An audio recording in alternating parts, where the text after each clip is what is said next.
Good evening. Thank you for coming to the PFAS Town Hall meeting for the Wordsmith contaminated area in Oscoda Township and Iosco County.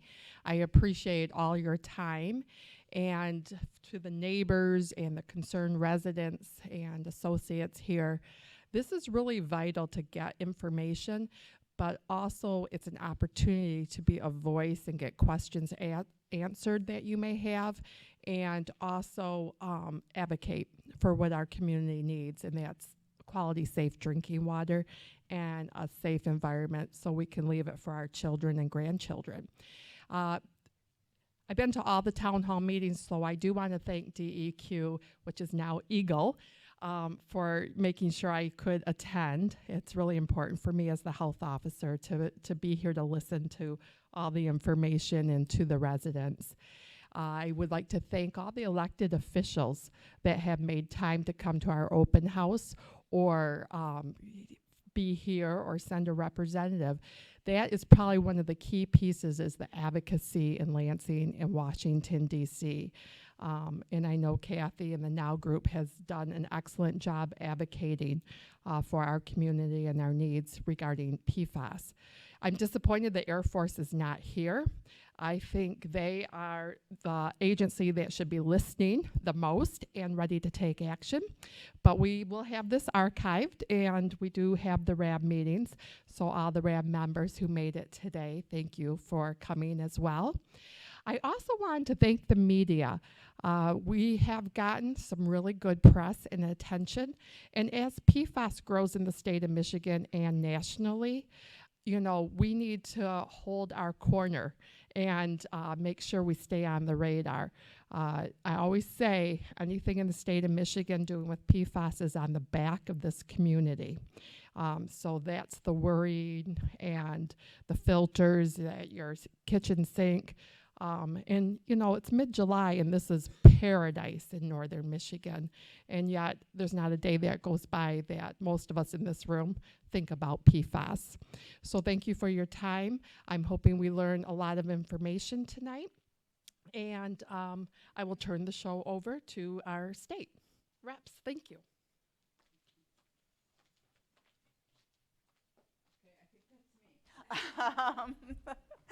I want to give you a couple of staffing updates, first of all.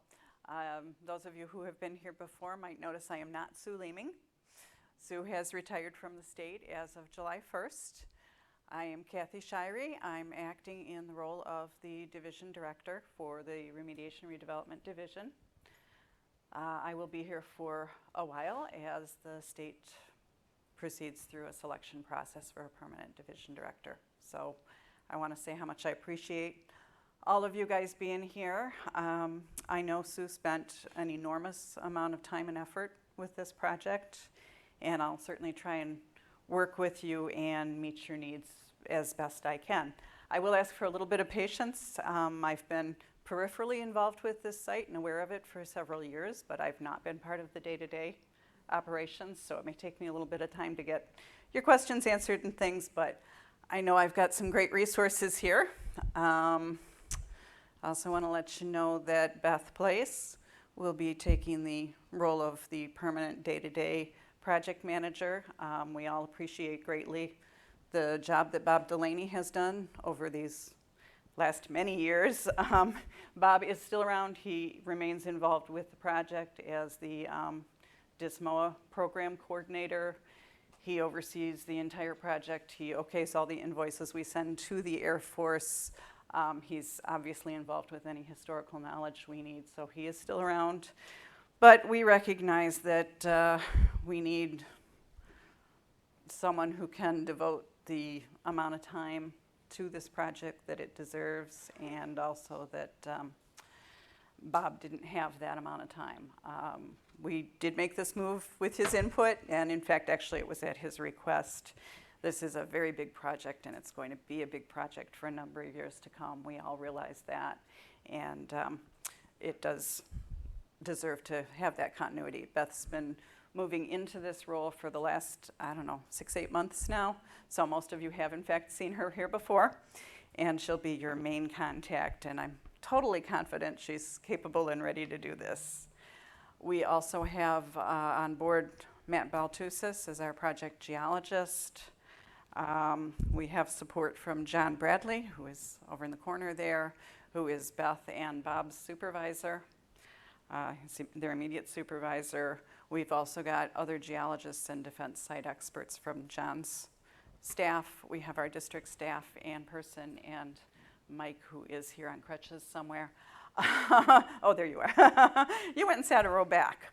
And of course, our friends and colleagues in water resources and the health department. So we have a large team who are assembled here, and I really appreciate all of them. So we really value their contributions, and moving forward, those will be your main contacts. We have a number of technical updates and summaries to get through, so I don't want to take too much more time up here right now. The first agency presentation will be from Beth Place, and it's on the VOCs and the PFAS investigation updates.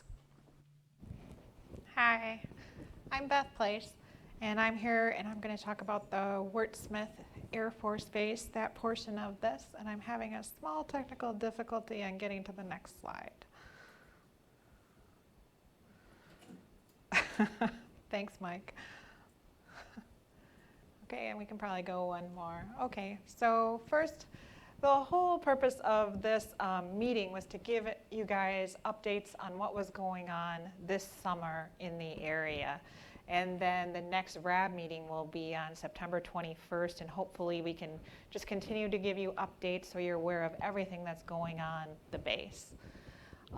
So with the existing remedies from some of the historical volatile organic compound contamination, or VOCs, the Air Force is completing the 5-year review this year for those existing remedies. So the 5-year review is a part of the CERCLA process where remedies are on site or contamination is left in place. And every 5 years they evaluate if that remedy is still protective to human health and the environment, and if any new information has come to light to determine if there need to be tweaks in those remedies. So that is on schedule to be complete at the end of the calendar year. The Air Force is also doing annual long-term monitoring for volatile organic compounds, and they've completed that this summer for this year in the May to June timeframe. The next issue, and some of you may have heard me speak about this at the December 2018 RAB meeting, the Air Force is also completing a vapor intrusion evaluation at the site. Recently, national agencies have learned that there were potentially risks from a vapor intrusion with the volatile organic compounds that are present with the historical contamination here at Wordsmith.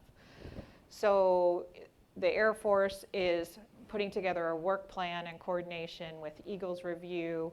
We've had several meetings on this to discuss vapor intrusion with the former base. And we had a few months off here due to some contracting issues with the Air Force, but we're on schedule again for an August meeting. We have it on the books. So that'll be picking up again. And it's important to realize here that no vapor intrusion risk has been identified yet on base. We're just doing evaluation of all the former sites on the base that had volatile contamination to determine if it exists or not and the next steps.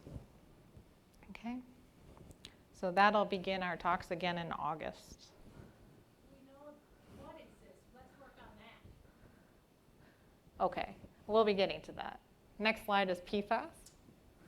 Okay, so the Air Force completed the 3rd round of PFAS sampling for their expanded site inspection in the May to June timeframe.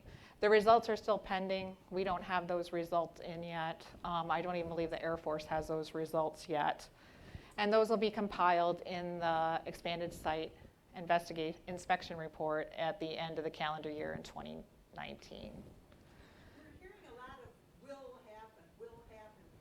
The Air Force also sampled 2 wells at LF 3031 for PFAS, and that was outside the work plan that was originally scheduled. And that was done in the same time frame, the May to June time frame. The Air Force also completed the 4th round of residential well sampling for PFAS along the western side of Van Etten Lake in June. 4 rounds were scheduled.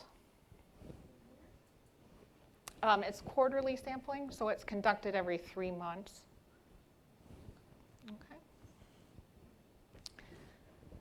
Are there any more questions, or we'll save those till the end?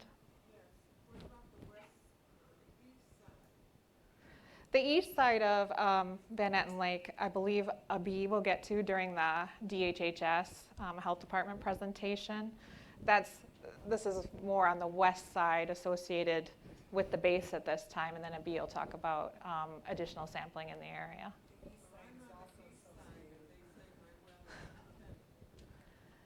And again, DHHS will talk about the results of the additional residential well sampling. So another thing that Eagle is doing, we sent out a press release, I believe it was on July 11th, to sign up for updates, PFAS updates for the Wordsmith and Oscoda areas. And this is an email list update, so those will come from the Gov delivery system. And to sign up, you just visit the michigan.gov Wordsmith MPART site. And so important news, information on community meetings, when we update the MPART page, and PFAS investigation updates. Those will all be included. Okay. Question? Yes, ma'am. So those are shared with the township right away as soon as you have that information, right? When you have meetings with the township? When we have meetings with the township, yes, rather than community meetings, we're starting to set up agency calls. Is that what you're referring to, ma'am? I'm wondering when you have the meetings with the township. I haven't heard anything about those. I'm assuming that you would obviously have meetings with our township.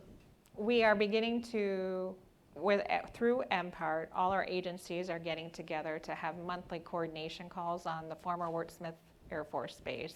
And the township is on the list of attendees. And that is starting this month, that they will be included in those meetings along with the Forest Service and DHHS, DHD2, Eagle. So they're on the list, but they haven't been in the past. They haven't been as long as I've been on the project, that's correct. I don't know about before that. Why? Will Tim Cummings, the community township representative, be in on those meetings? He's been invited to that meeting, ma'am, yes. And so we have one set up, I believe it's July 24th. And I just talked to Aaron, he said he could not make that meeting, so he'll be invited to the one that's this week, tomorrow actually. And then How come those it's will, taken them so long to be included, the Those- township? Just a moment, please. those will be monthly meetings that will be on a, Beth, I'm sorry. no, that's okay. Can you folks please wait till the microphone gets there? Number one, it doesn't pick up very well, and number two, if it does pick up, all the audience is seeing is Miss Beth standing there, and they're getting this disembodied voice. So please wait. Thank you. Yes, ma'am. How come the township has not been notified before about these meetings? How come it took so long? I'm not sure. I can't really speak to the past. Talking with Aaron earlier, it sounded like he may have been included in meetings in the past, but as long as I've been on the project, that hasn't happened in the interim period. So now we've noticed that we need a better more communication. So all I can speak to is that moving forward, they will be included. Absolutely, we are trying to, one of the things we're definitely trying to do is to improve our communication out to both the local community, but most especially the elected officials who are local and have the contacts in this area and the people you're going to go to ask. I would ask if you could possibly hold most of your questions until we do have a Q&A session. We have an awful lot of updates to get through, and we do want to make sure that we get you all this information. Thank you. It did seem to work, Charlie. Down here. In fact, next up is Charlie Bauer of our Water Resources Division, and he'll be talking about our fish sampling and the surface water sampling. So, good evening. I'm going to give you a brief overview of the sampling that's planned for this summer. Oops, going the wrong way. There we go. So there are two primary studies that we're planning for this area this summer. The first is our continuing fish contaminant monitoring. We're looking at Van Etten Lake, AuSable River, and Cedar Lake primarily. And the second is an AuSable River plume study. Oops. There we go. So with the fish collection, we're planning on updating data for selected species from Van Etten Lake and the AuSable River. We're trying to fill data gaps for yellow perch and channel catfish, which we don't have any data for right now. Planning to collect bass and panfish from the Cedar Lake, and we're also going to be testing some fish from Simpson Lake. So in terms of Van Etten Lake, what we're trying to do is you can see we don't have data for catfish or for yellow perch, and we're updating some information that we have for bluegill. On the far side, you can see what species we're going to be collecting for.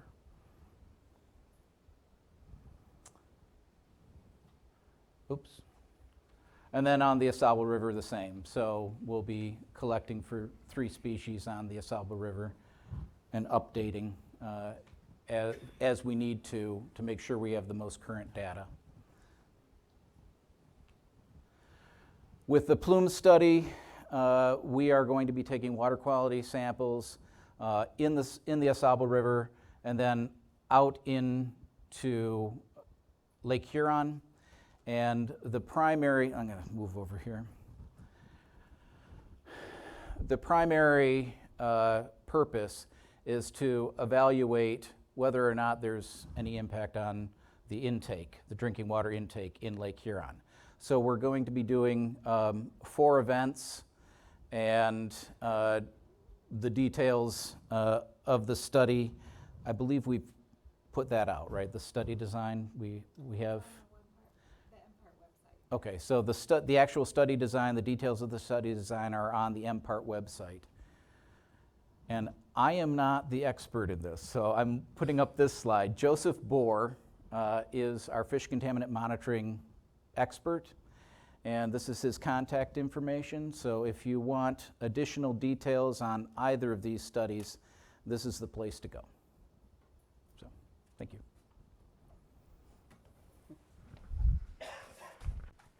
All right.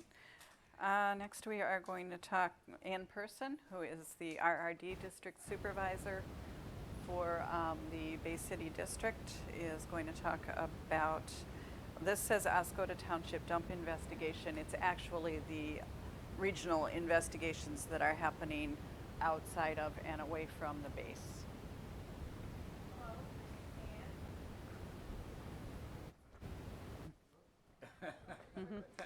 You broke it. We always have one that messes up. It has to be, you know. Both the microphone and the computer. And mine's apparently still on.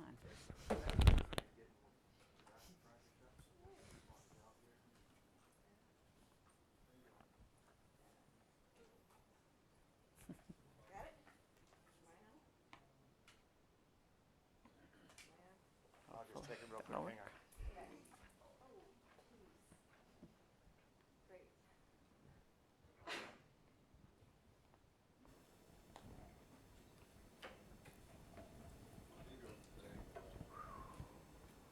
Let's go back one.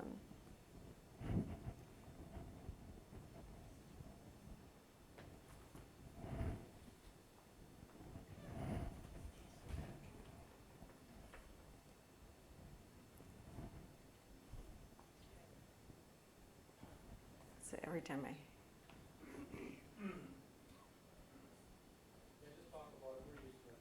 Okay, great. Well, I'd like to have a map up there. That'd be helpful. I'm going the other way. Oh my gosh. Okay, so anyways, y'all know that we've got several PFAS sites identified in the Oscoda area. Some are associated with the Air Force Base, and some sites are not. And for example, we've got sites that are related to firefighting foam that have been used at local fires. So this is just a brief presentation about some of the work that we've been doing on some of the sites around the area. So I'll start with McDonald's store. I'm trying to. Oh. Well, historically, the store had a fire back in 1992, and the fire was put out with large quantities of firefighting foam. We hired a contractor to go out and take a look at the soils and sediments and surface water in that area.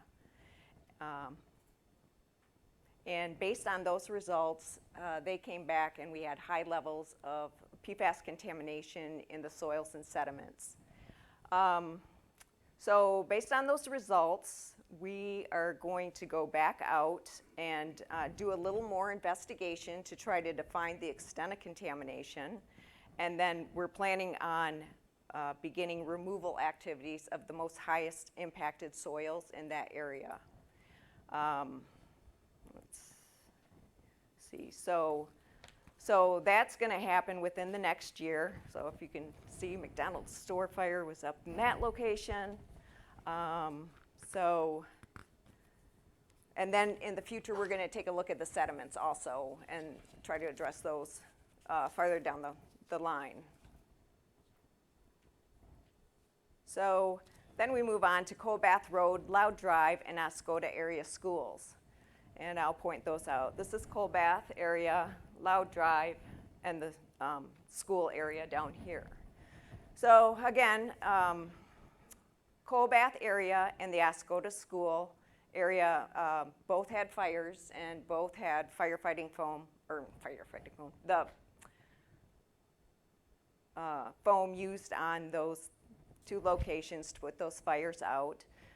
We've done groundwater investigation in the Colbath area in 2016 and 17, where we identified elevated levels of PFAS contaminants. In addition, a residential well in that area has been sampled, and we just got the results back from that, and those were non-detect for PFAS compounds. The Oscoda school area, we've done, again, groundwater investigations, and we've also done drinking water wells, sampled wells in the on River Road and Pinecrest subdivision area.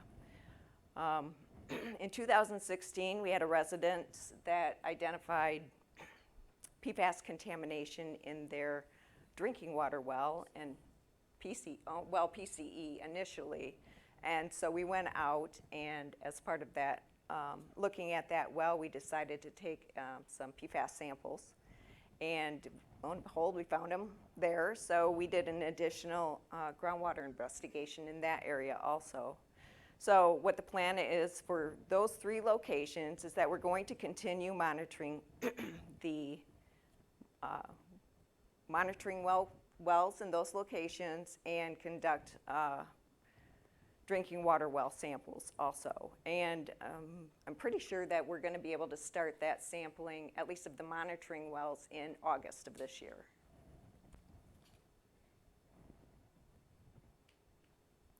So Oscoda Township. In 2017 and 18, we hired a consultant to go out and do a large-scale investigation, and this is the locations of all the wells that were put in. 36 cluster wells were installed, and we found PFAS in a majority of them, but we're not sure that it's all associated with the base contamination. So what our plans are is to go back out and do an additional investigation in the areas of the highest impacted monitoring wells, and those are located at 31 and 29. So that should be happening within the next year. Does the green indicate it was below a certain level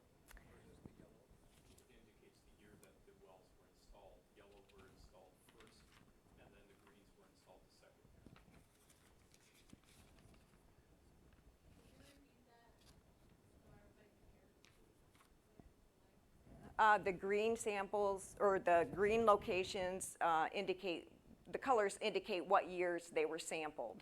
So, installed, I'm sorry. So green was what, 2000? 2018-ish? Okay, and the yellows were installed in 2017. So. And then finally, we have an update on Oscoda Township dump, and that's one of our more recent sites. So in 2018, we went out and did a groundwater investigation around the perimeter of the dump, and we took 16 groundwater samples. 11 of those samples had hits of PFAS, and 3 of them exceeded the 70 parts per trillion criteria.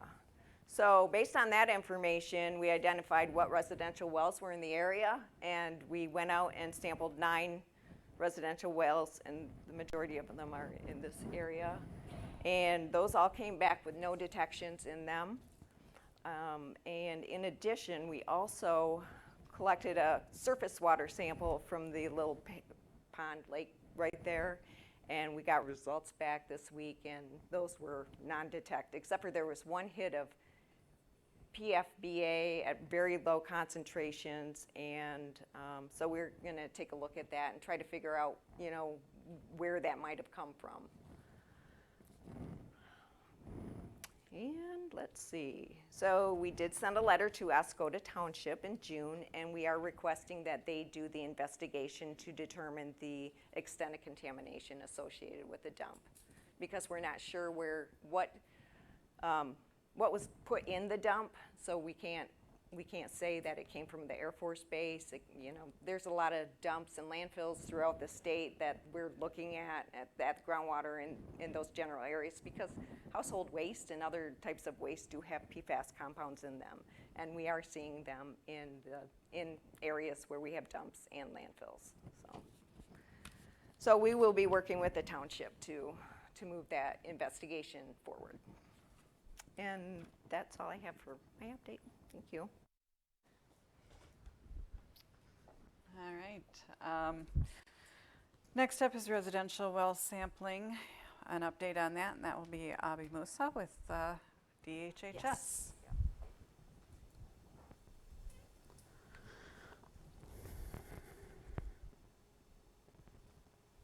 So it should be this way. Oh, so shall I?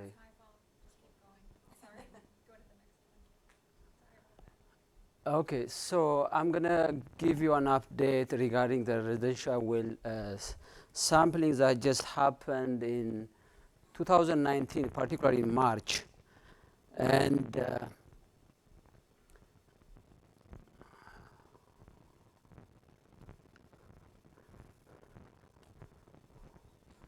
so what's going on?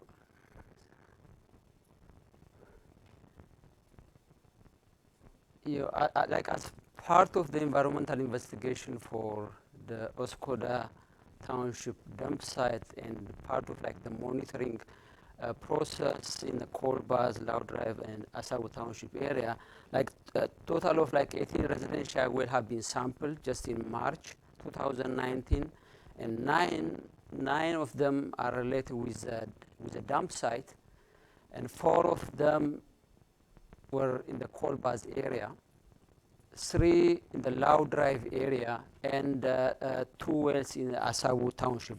So those Oscoda Township, the Loud Drive, and the Corbas area is just a normal monitoring process. So what type of test has been conducted on those residential wells? In those residential wells near the dump site, the PFAS, volatile organic compounds, and metal have been tested, whereas in Corbas, Oscoda Township, and Loud Drive area residential wells, only PFAS has been tested. And the results for the dump site, as has been mentioned before, no PFAS and volatile organic compound have been found, and the few metals that are occurring naturally have been detected, but those levels are below the Eagle Part 1 drinking water criteria. For the coal bath area, we, out of those 4 wells, there is one residential well has a PFAS, namely PFOS, and that was detected at 5 parts per trillion. In the Low Drive area, 3 residential wells have been sampled, and out of those 3 residential wells, 1 gets PFAS detection or found in that well, and 2 PFAS, namely PFBS and PFHXS, has been found at PFBS 6 parts per trillion and PFHXS at 5 parts per trillion. In the Oscoda Township, 2 wells have been sampled, as I said, and in one well there is a PFOA at 2 parts per trillion. So all those levels, particularly for the PFAS, they are below the MDHH's public health screening values. And there are a couple residential wells that have been sampled recently. There are like 2 or 3 residential wells in the dumps area.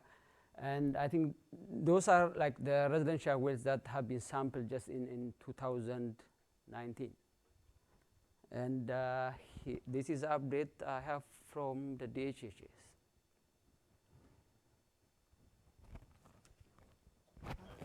Thank you.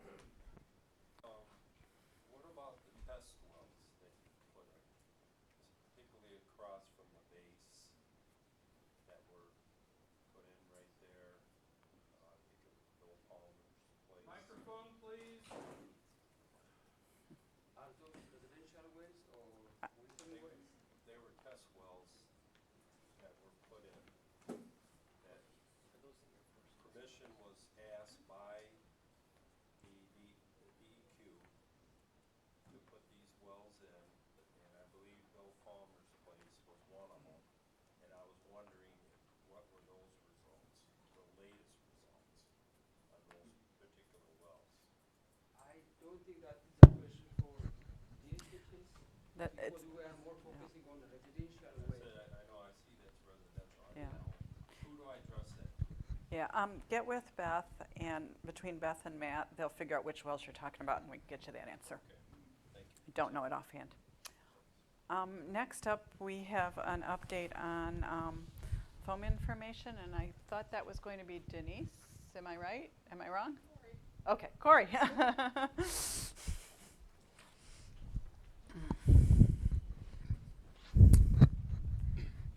Thank you. My name is Corey Upper. I'm the Emergency Preparedness Coordinator at the Health Department, and we just wanted to give you guys a quick update on the foam signs that went up on Van Etten Lake. Prior to the Memorial Day weekend, we put up temporary signs at Ratcliffe Park and the DNR campground, and then a couple of weeks after that, we received our permanent signs from MDHHS, and we worked with the DNR, and 5 signs have been posted at the DNR campsite. Spread along their lakefront, and then there's 1 at the entrance. And then we also worked with Oscoda Township to put the signs up at Ratcliffe Park. We have 6 signs that went up there, 1 on the west side of Warrior Pavilion, 1 at the boat ramp, 1 at the playground, 2 or 3, I can't remember, along the beach, and then 1 at the pavilion down towards the end, towards the east end of that park. So all of those signs are up. They're going to be up for the rest of summer. They're permanent signs, so we just want to give everybody an update that those were up. So, okay, thank you. What about the other park? Which park? The campground? Yeah, they're up there. Yep. Yep. This is the foam signs that you put up. Okay, on those signs, it suggests that if you come in contact with the foam, that you go out in the lake and rinse off, correct? Okay, I witnessed a few days ago some toddlers playing along the beach. The whole beach area had foam along it. So tell me, I'm fighting to try and get wash stations put in. Okay, so tell me how you're near the foam, you come in contact, then you go in the water to rinse off, and then you got to walk back through the foam. Okay, why aren't there, or why hasn't somebody thought about wash stations to rinse off like they have in other areas of the state? I know Ann Arbor has them. So what frustrates me is you put the signs up, but it's like you're not thoroughly looking at everything. So I was going to bring this up in public comment, but this is my opinion on, and also I'm a now member. I think the wash stations were recently brought up to us as a consideration, and it's just been something that's happened recently, and it is something that we're going to talk about and consider. We just haven't had a chance yet. Are you looking at Sorry. Are you looking at possibly funding these wash stations and not putting the burden on our township? Well, we're the local health department, and those would probably have to be discussions that we would have with MDCH, Eagle, and some of the other involved entities to determine who would end up paying for that. So, like I said, we're really early. We've just learned about your interest in these signs or the wash stations. So we've still got to get our ducks in a row and figure out how we're going to move forward with that. Okay? This is Denise. I just want to answer those questions. I had all those questions when the health consultation was released, and those were discussions with LB, and it was recommendations from the toxicologist. In terms of all our budgets, township has a budget, public health has a budget. Our state's trying to pass the budget for next year, and we know Washington, D.C. is fighting on budgets. This is a money problem. Don't kid yourself. There is money on the line. The only one I don't see talking about money is the Air Force, because we need a law passed in order to hold them accountable to that. And we have just gotten some recent information on the CERCLA process, and whether it's speeding up or not, I guess I'll wait for those actions, because we have been talking for over 3 years about this project.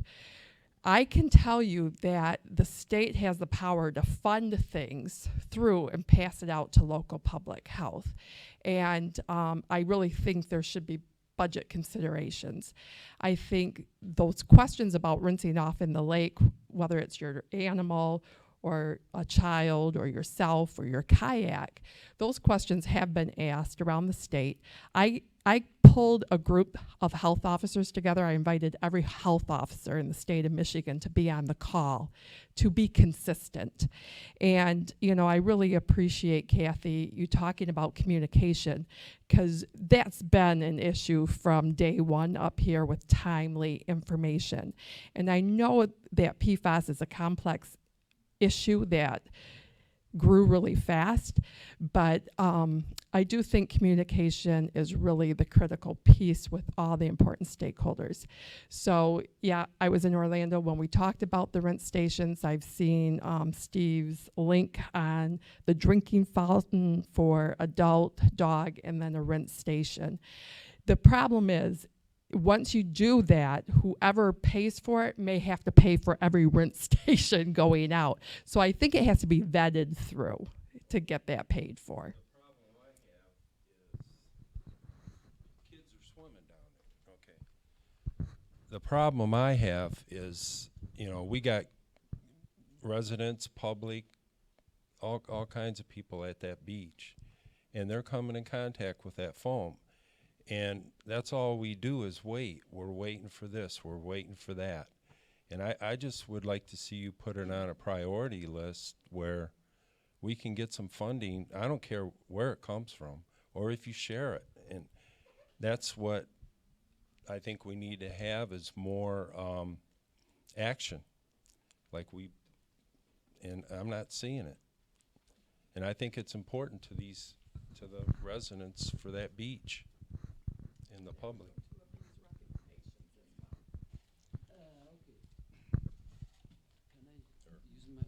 Yeah, you can. Yeah, just to add on what Denise and Corey have already said, when we did the evaluation and make the recommendation, the assumption that we put in is repeated, incidental, and whole body skin contact for a long period of time, like 3 hours per day, 5 days per week, for 12 weeks. And then using that's the scenario we use for our recommendation. And then, yeah, this discussion came up, and then if someone, while recreating on the lake and touch with the foam, just rinse it with the lake water, yes, that's our message. But And they walk back through the foam to get out of the water. That's what I'm. yeah, but it's still like the scenario, what type of scenario we're going to use for this type of evaluation.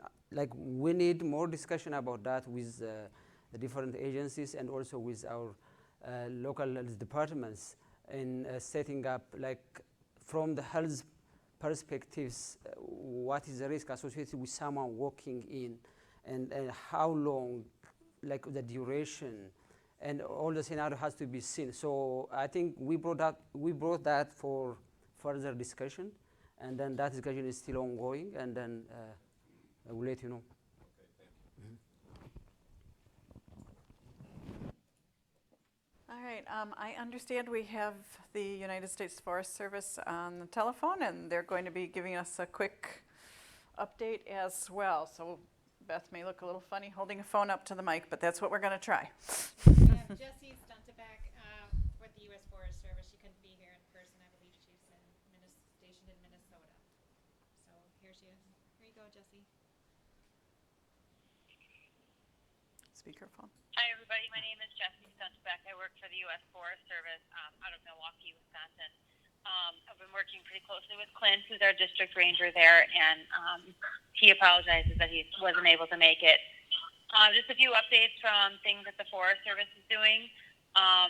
Similar to the EPA, the Secretary of Agriculture has generally delegated President's CERCLA authority where a release of a hazardous substance is on, or the sole source of release is from a facility under the jurisdiction, custody, control of the USDA, or any other, effects to natural resources under the trustee of USDA. The Secretary of Agriculture did delegate that authority down to the Chief of the Forest Service, respect to Forest Service lands. So the Forest Service is exercising its CERCLA authority to conduct a preliminary assessment site inspection, PASI, on land under our jurisdiction, which we're calling the Clark's Marsh site. It's not specifically just Clark's Marsh. At this time, it's kind of just a broader, our PASI is serving as a broader chunk of land, but Clark's Marsh is within that. It's a very normal process for the Forest Service to conduct a PASI when we have concerns regarding releases of hazardous substances, pollutants, or contaminants on our land. So we're just kind of gathering information, collecting all data that's available, kind of getting it all into one place, and using that just to confirm whether there's been a release of hazardous substances on our lands, which some of it is well known and some of it is not. We're in the process of the PASI is almost complete.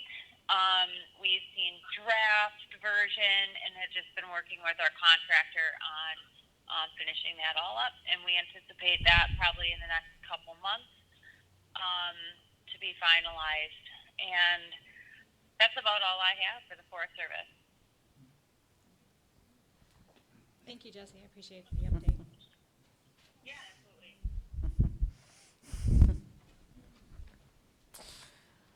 All right, and next up, and I hope we get some picture for you, Matt, but is Matt Baltusis, who's our project geologist, and he has taken a really deep dive into the data that both the state has developed and what we have from the Air Force regarding the groundwater venting into surface water to illustrate exactly why we believe the things we believe. Oh, wow. I might grab the foam board thing too.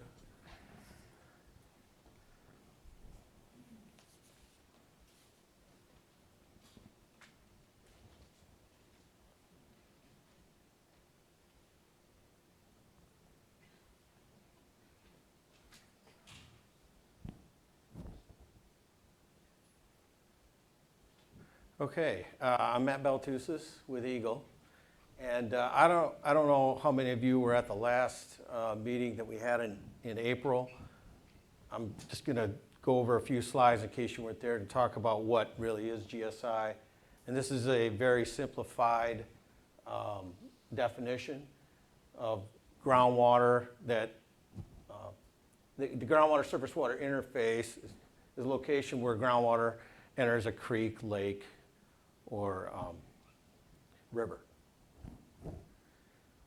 So what I was tasked to do, okay, I'm a technical person. That's my job at the state, is to take the information and look at it relative, in this case, specifically to GSI along the west shore of Van Etten Lake. I know there are other areas on the base, but my evaluation was strictly on Van Etten Lake, the west shore, okay? So I looked at groundwater flow direction, and then I also looked at our criteria, 12 parts per trillion for PFAS. So I looked at one compound. I know there's other compounds out there. You've all seen those maps. I was tasked to look at one compound in one area. We also collected thermal imaging data, pore water sampling data, and surface water sampling. This figure shows the groundwater elevation points that I use to determine whether groundwater is flowing into the lake. I know it sounds very redundant, sounds basic, but I'm the guy that has to do that evaluation, has to look at that information. This is the locations, just by dots, areas that are above our 12 number for PFAS along the west shore. This also shows the location of the pore water samples and the surface water samples. That information is over there. If you haven't had a chance to come to our table, you can see the results of that information on the foam board, and I believe it's on our MPART Wordsmith site? The figures are, yes. The results, okay? So this is just a snapshot of the foam board that's sitting over there. We have the entire base mapped for the one compound for PFAS, okay? So my evaluation is to look at, from this point all the way up to here, what are the areas, what's the concentration of groundwater, and whether it's actually going into Van Etten Lake. Someone's got to do that at the state. Someone's actually got to say that and make that statement. I'm the guy to do that. Can I ask a question? Yes. You didn't do the whole west side of the lake, is that correct? Only partway up the lake? Correct. Yes. Okay, and what would be the reason for that? Strictly the releases that were related to historical usage by the Air Force. So the cold bath area, you didn't look at that? No, I did not, ma'am. These are areas that we just kind of designated. Some of these are related to the nomenclature or the terms that the Air Force calls these areas, and other ones we've actually named them ourselves. Eagle did. So what's the conclusion? Pretty obvious. Is there groundwater venting to Van Etten Lake above 12 parts per trillion? The answer is yes. Yes, it is, in those areas that were identified. And believe it or not, this is actually the same conclusion that John Gillespie gave at the presentation in April. It was very hard to hear in that venue where it was in the gymnasium, but he actually did say this. It wasn't very clear, but it actually did happen. And that's huge. It's actually a huge step forward in what we're trying to do. And then next steps. Okay. That would be me. It's not so much next steps as a kind of roundup. One thing I did want to address very quickly. I'll see if this thing's actually working. If not, I can just go through these quickly. Oh, all right. I want to address the July 1st press statement that came out from both agencies. It was a joint statement. And it derived from the dispute resolution process, specifically meetings that were held in April. The statement was not too widely shared ahead of time. Dispute resolution is a legal process. The attorneys are involved. It takes a while to get things out. So my apologies for that, but as soon as we could, we did share what we could. I'm also going to tell you ahead of time that these things are, many of them, not new. They're things you've been hearing about for a long time. The significance to us is that, in fact, this came out in writing under the Air Force's name. So while they've alluded to agreeing to some of these things, and behind closed doors they've said these things before, and occasionally it's come out in a meeting here and there, we haven't had them in writing before, and we think that's fairly significant. I also recognize these are primarily plans. We're not as happy about that as we'd like to be either. But making the commitment to move to an RI, to end the site investigations, the SI process that they've been engaged with for a number of years now, is pretty big to us. We really believe that that's a step forward, albeit a small one. It is a step forward, and I will tell you that although I have not, as I mentioned earlier, been involved in the day-to-day operations of this project for a couple of years, I was in the room with the Air Force a couple of years ago, and these were not things they were anywhere near ready to say at that point in time. So I'm pleased with that. The other huge thing for me is that they did agree to recognize our 12 parts per trillion. They had been spending quite some time attempting to go through their attorneys. There's a really long back and forth between the two sides on the legal basis for the 12 parts per trillion, and I'm really, really happy to say that they have agreed that that's what will be used as their standard while they're evaluating the site via the remedial investigation. So those were big. All right, come on. Well, and I can say that, okay, they did confirm, and this has been out before, that the Mission Street groundwater treatment system will be operational by the end of this year. That just remains on schedule, the schedule that they had previously agreed to. And we're very happy they did that. They agreed to, as I mentioned, complete the expanded site investigation and give us the results to it. That should be the last SI version by the end of this year. That is supposed to evaluate the effectiveness of the existing interim remedial actions that we have, the pump and treat systems that are out there. That's something that is part of the dispute resolution. We have been bugging them to do for a couple of years now. So we believe that this report at the end of this year should have that information in it. That is what they're promising us, and we are going to be insisting that we get that information.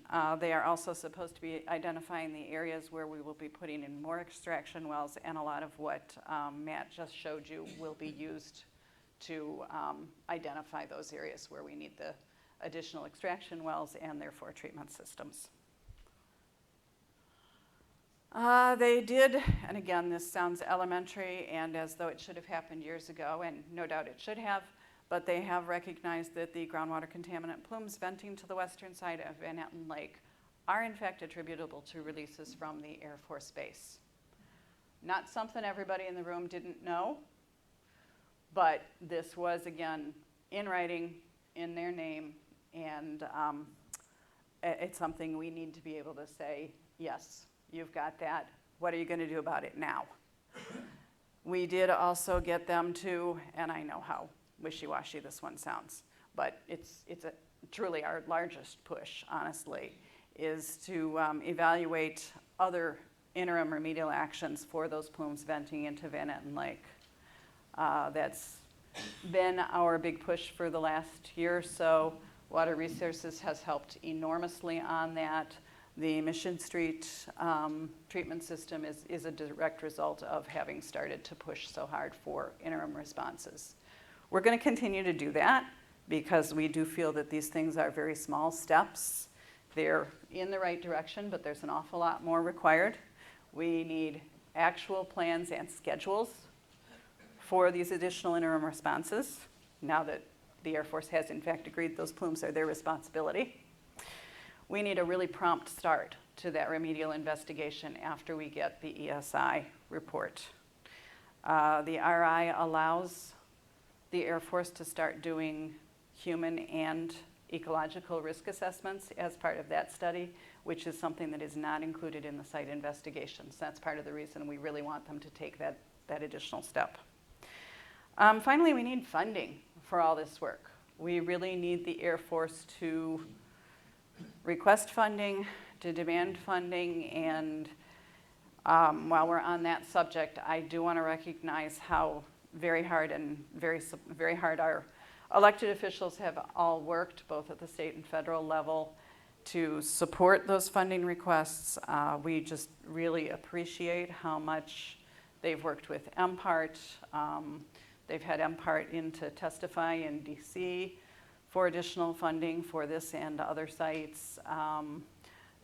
We talk to them regularly. They are, like I said, extremely supportive, and they will continue to push. I spoke to Representative Kildee's office just a few days after this press statement came out, and they wanted to know what more they could do. What could they do next to keep helping us to get this thing on a faster track than it's ever been? I think we all agree that the pace is frustrating, and I'll confess, I started off in the Superfund program. It is a very slow process. It's a very thorough process. It can work very well, but I've never ever seen it be fast. The federal facilities all follow the CERCLA process, so we are a little hamstrung with that. However, it's slow to a final remedy. It does not have to be slow for interim responses, and that's again why we're pushing so hard for that. That's something that can be done within the CERCLA process. Finally, I wanted to give a real quick mention of a few things that are happening statewide. I imagine most of you have heard about the development of additional standards for PFAS. Specifically, the state is working on developing a maximum contaminant level, an MCL, for drinking water for municipal systems. Just recently, Science Advisory Work Group, I think that's the right term, it's the SAW, came out with human health-based values for various PFAS compounds that they're recommending as kind of a starting point for development of MCLs. The draft MCLs are supposed to be done this fall, with the rule actually finalized and in place in April of next year. When those come into being, the Part 201 groundwater cleanup standard for PFOA and PFAS will automatically default to the new MCL.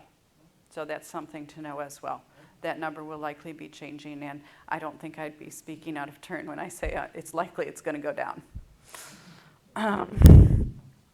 We are doing additional research into the nature of foam. That's something that Mike Jury has been championing inside the state for quite some time, and we've just gotten some funding approved for the first steps of the study that he'd like to get conducted. We're designing, and Matt is a part of this one, a statewide soil survey to look at what levels of PFAS we might expect in soils across the state, in agricultural settings, in rural settings, in urban settings.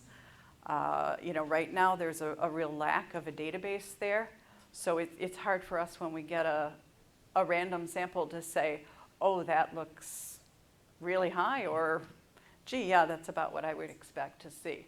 That's a different question from the health impacts, but they are both important to know.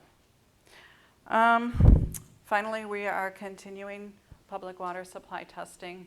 I think, again, you probably all are aware of the effort last year to test all of the public water, community water supplies. We also did, I forgot how many, 400 school supplies plus. We are now looking into what the next set of things we should do will be. Yeah, we're looking at campgrounds. They are doing that this summer, yes, as we speak. We're also looking at things like fire stations, chrome platers, trying to locate all of those and then look at where there are in fact vulnerable wells near them and design programs so that we can systematically go through and evaluate that. So that's kind of the bigger picture past the Wordsmith area. And at this point, I think we can start the Q&A. There is the microphone up here. If people can come up to that, that would be great. I believe there were some cards over there. If anyone filled one out and would like a question answered, we're also, willing to do that. And finally, if anyone who sees the stream of this has a question that doesn't get answered, or they'd like to, they think of something in the next week or so, please feel free to email that in. Was there an email address up there, or do we need to give one? Okay, who wants them? All right, then it is place, PLACEB1 at michigan.gov. And I'll try and get that written down somewhere for people to see. But please send those to Beth. We'll make sure that they do get answered and compiled for people. Yes? Jake and Congressman Gildy's office? Uh-huh. When would you like me to? Oh, I'm sorry. Come right up right now.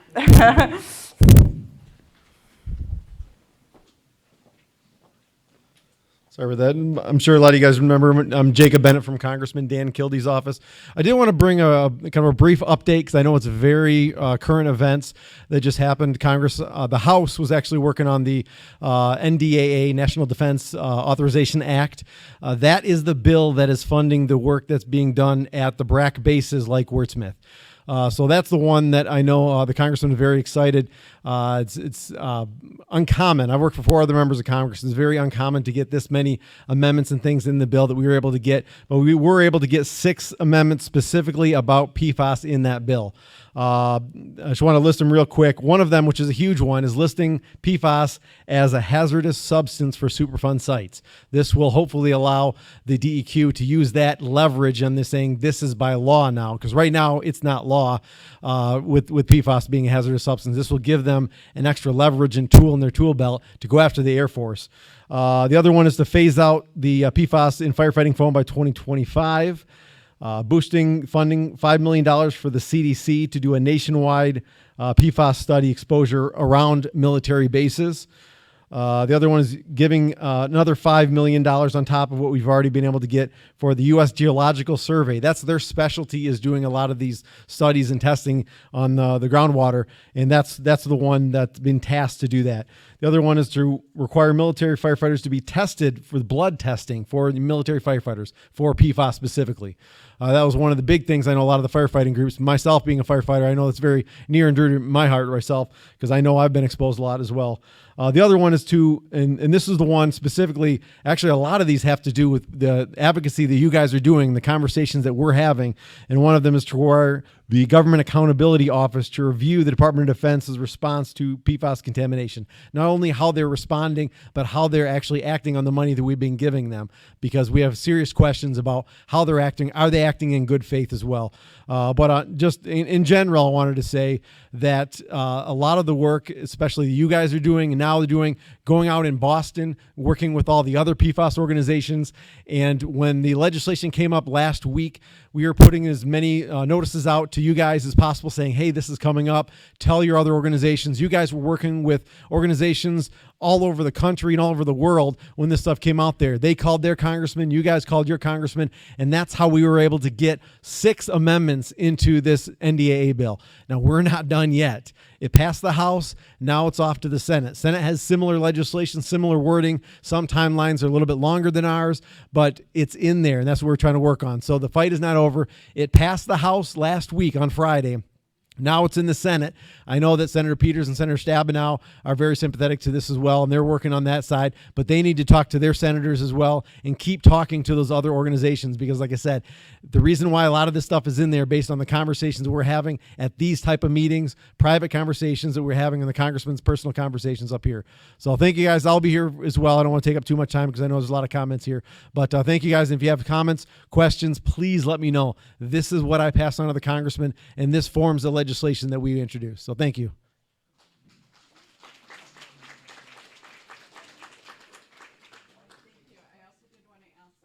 That we limit questions to 3 minutes apiece, and John over there is going to help me keep track. And I also wanted to ask if our main presenters could come up because you guys are probably the ones who will be answering the questions. It'd be a lot easier to have you all in one spot.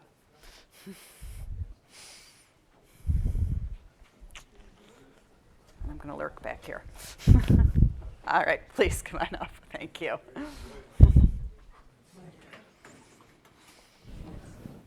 Good evening, everyone. My name is Lisa Sutton. I'm the superintendent of AuSable Township. We have been asking for additional testing in AuSable Township that is directly downriver from the contamination. The Clark's Marsh leaches into the groundwater leaches into the river ends in our township. The only testing that has been done to date has been on the southern border, predominantly by the school. That's fantastic. But what about the rest of the township? We have most of our residents on well water, and we cannot get testing done. I was told that we would get additional testing. We were told that there was funding. Now I'm seeing that we're going to test 2 wells in our township, and that's it. So I would like to know when we're going to get the testing done. In addition to that, we have a hot spot at the mouth of the river. We get no updates, we get no communication, we have no idea what's going on because nobody tells us. We need to know. People are asking us, we need to know. The third thing, and then I'll get out of here, is the harvesting of the deer and additional testing. We were told that there would be another harvest and there would be more testing. It is our hope, seeing as how most of the radius of the do not eat deer lands in AuSable Township, the township that's not being tested, that we would do this sooner than a week before opening day. We rely on this for not only for our income, but also because a lot of the people in our communities rely on this harvest. They rely on this meat to get through the year. We need to know this sooner than later, and you need to start communicating with us. Thank you.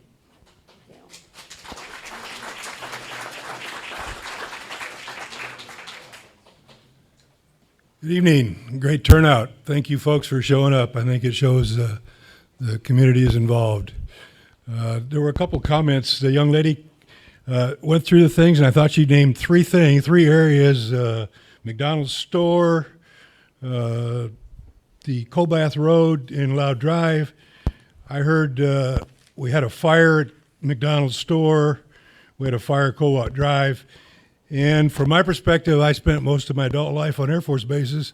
Those were minuscule deposits of one-time fire. The Air Force dumped that stuff on the ground by the hundreds of gallons for years. So if that's detectable there and those for one fire, you can imagine what it is on that base over there, dumping it on there for years and years and wash it down. But my point was, you said those 2 things were caused by fire. In Loud Drive, I didn't hear what caused that. Did you have an answer? What caused the contamination on Loud Drive?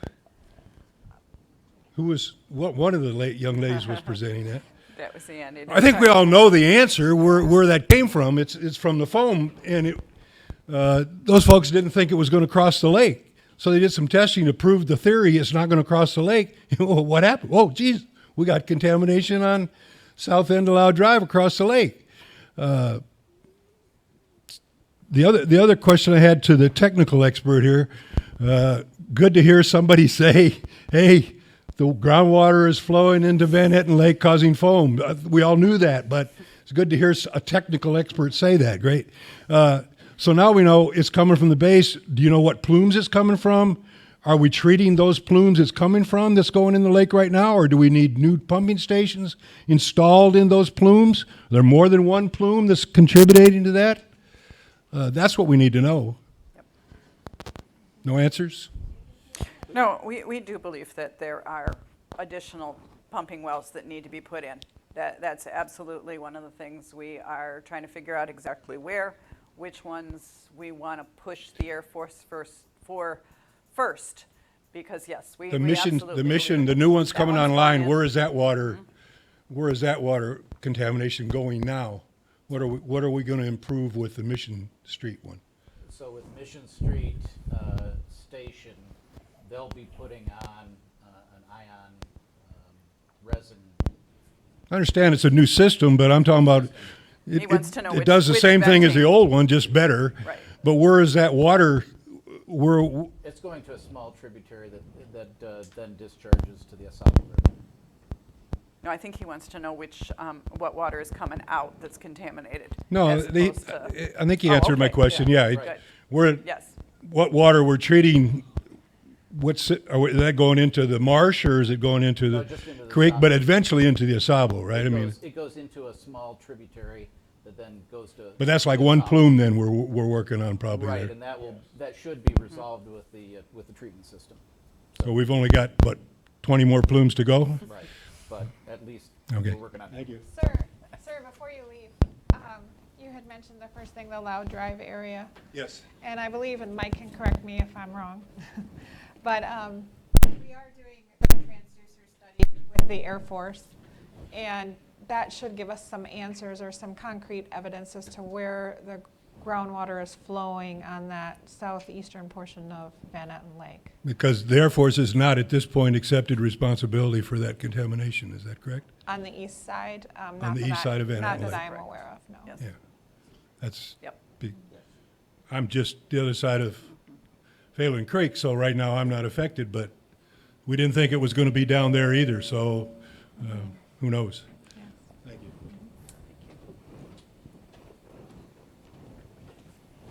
Well, good evening. I'm Craig Miner and my daughter back there, Grace. We come up from Dayton, Ohio, to be a part of this meeting today. I know how tough this is for you all, and I appreciate what you're doing. And I just wanted to tell you a little story. See, we lived on base during about 86 to 90, and I flew B-52s there, and we had a profoundly handicapped son born, microcephaly, cerebral palsy, just profoundly handicapped. Wasn't supposed to live past 5, and here he is now approaching 30. A true miracle and a blessing to our family just the same. But I wanted to let you know that what you're doing here is really important. I want to address just real quickly the idea of causation, because that's the first thing that comes up. And somebody usually says, well, how do you know that the water contamination at Wordsmith caused our son's handicap? But I can tell you this, that if I told you that my wife drank alcohol or stripped furniture and we had a handicapped son, everybody would say, oh my, that's a terrible mom. We shouldn't. That's just awful. And if I told you that a mosquito came by and it was Zika virus and we had a microcephalic like we have, it would be immediately, wow, what a terrible cause, what an awful act of God. But the minute I tell people that, well, we were living on base and my wife drank the water, she showered in the water, long hot showers, and vaporized it and breathed it in. My wife made tea and drank that water, and did that not only like one moment on a Zika virus, but that happened every single day for 9 months of a pregnancy. You know, when it comes to causation, I think we all know that we can't get down on the cellular level and determine that that's the cause. And if you said to me that I had to prove that, well, I can't. No one can prove that. It can't even prove cancer. These things happen in about the second month, the third month, so the first trimester This is how big my son was in the first trimester. This is when these things go wrong. And so I just want you to know that this is important what you're doing. I know there's emotions on both sides, but what you're doing is real important. And we don't want to see this kind of thing happen to families in the future. And so if you really want to know on the emotional level what happens to a family that's affected by chemical contamination, read our story about Mitchell. I promise you, it will change you. That's all I have to say. Thank you. Thank you.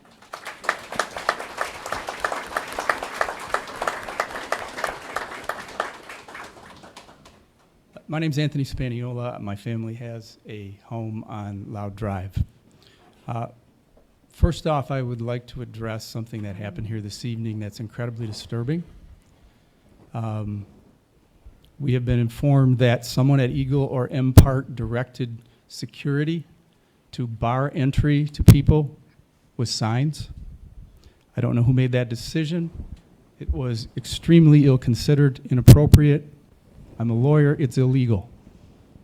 The message that is sent from Eagle to us through that type of communication is very, very damning. I'm asking you to please stop that.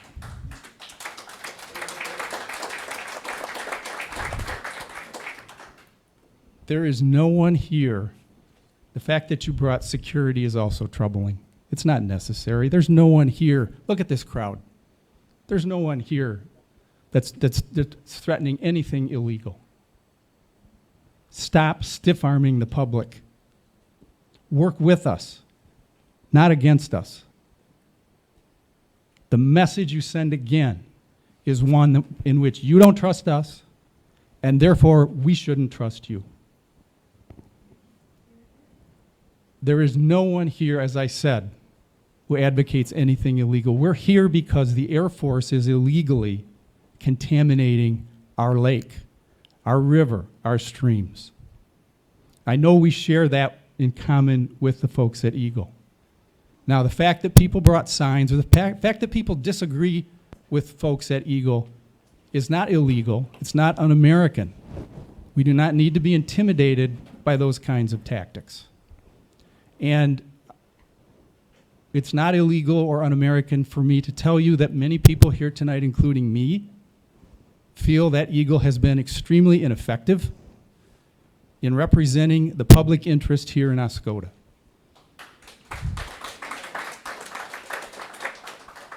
It has been 9 years. And we can listen to CERCLA process, we can listen to all sorts of finger pointing. 9 years is too long. And when press releases go out, like the one that was discussed here a little bit earlier, that are misleading in the very, very first line, new agreements reached, that's baloney. Many of them were not agreements. Most of them were old.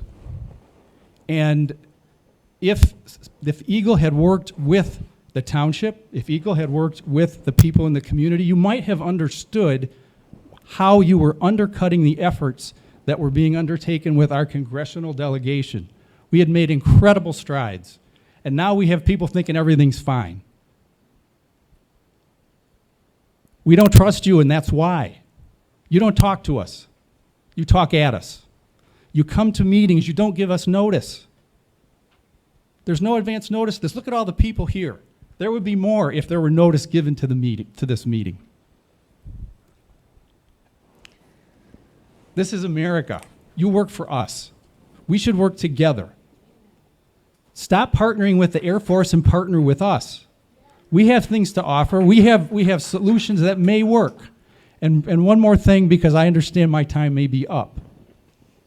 It is not true that the Air Force hasn't agreed to the 12 part per trillion thing. They sent a letter to the Michigan Senate Fiscal Agency on March 17th, 2017, in which they agreed to comply with it.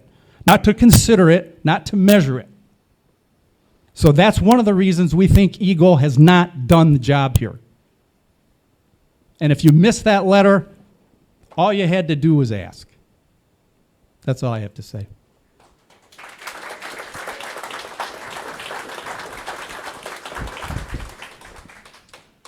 My name is Dave Wynn. I'm a resident on Van Etten Lake. First question I have is, in your presentation, you mentioned that the Air Force is going to be doing all the testing for the last four quarters. Is that correct?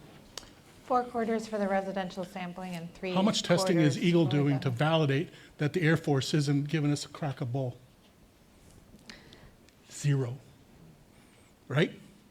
We have not done testing And recently. you don't plan on doing 20. testing. You plan on doing everything that the Air Force tells you to do. That's wrong. We do plan on collecting our Excuse me? quality. We do plan on collecting our quality assurance samples When? they are available to go out for Eagle testing. What about the last 3 samples, quarters that have already been tested? How do you plan on doing those? We can't do those at this You're right, point. absolutely right. So the answer is 0. Be honest with the people, okay? Thank you. Second question, the drinking water on Loud Drive. You mentioned that you're going to be doing well sampling. My well was tested in 2016. Are you coming back out to test my well on the east side of Van Etten Lake? Which the Air Force is not committed, that they have no responsibility over? You are a state agency. You are responsible to protect me and my family. So I expect my well to be tested, along with a lot of other people that are around here as well. Can I ask you, and this is a sincere question, do you have a filter on the well? Yes, on my faucet, that's it. Okay. All right, third question. Thank you. You had mentioned that you're bringing that you're getting the township involved. Mm-hmm. Why weren't they in township not even notified about these meetings for the dispute resolution over Wordsmith Air Force Base, which they are responsible for as well? The dispute resolution is actually under the DISMOA thing. It's a contract issue between the state and But the Air township Force. supervisor- That's not something that I can get the Township wasn't even involved with it. Yes, it is. No, you can talk to the township. Sure, I can talk to the township, but I can't have them So in the don't meetings. sit here and, don't sit here and mention that you're gonna be talking. Yes, and I'm happy to do that. And you haven't, though. You I haven't. haven't been involved in it Well, your for a couple of predecessors years, haven't but we have recognized that the township has been insufficiently the whole- involved, and we hope to do better in the future. It is our We demand plan. you do better. It is our plan. And if we're not, please, hold us accountable.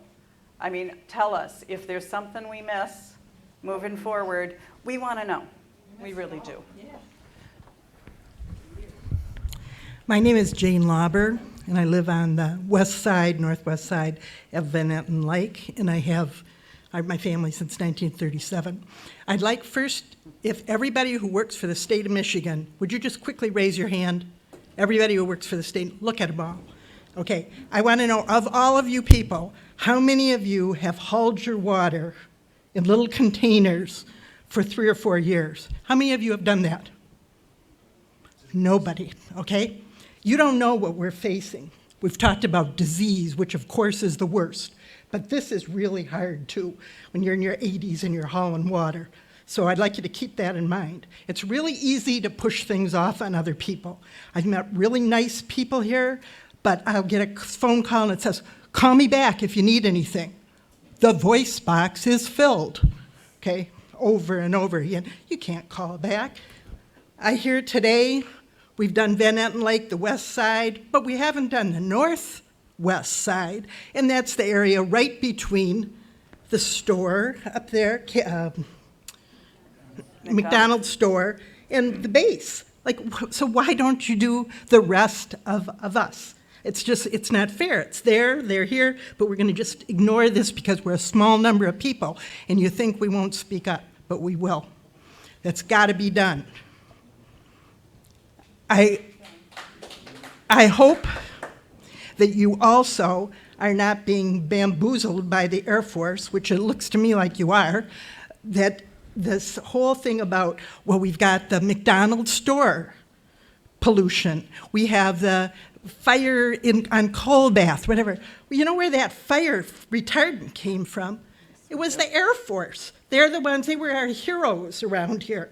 Okay, we've got a fire. Oh, they'll come right out and it's called being a good neighbor, a good community neighbor. And they put it all over there. And it's all over other areas here too. And I don't think those should be excluded and counted as a separate area from Air Force contamination, because it is the Air Force that contaminated it. Thank you.